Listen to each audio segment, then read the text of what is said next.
श्रीरामांच्या चरणस्पर्शाने शिलासदृश्य पडलेल्या अहल्येच्या देहातून प्रकाश फाकला, मंजुळ स्वर उमटले. रामा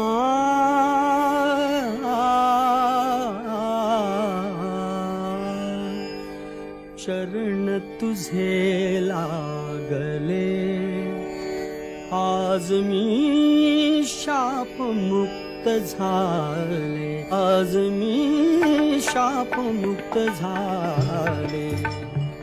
रामा चरण तुझे लागले, आज मी शाप मुक्त झाले. तुझ्या कृपेची शिल्प सत्कृती, माझी मजये पुन्हा आकृती. तुझ्या कृपेची शिल्प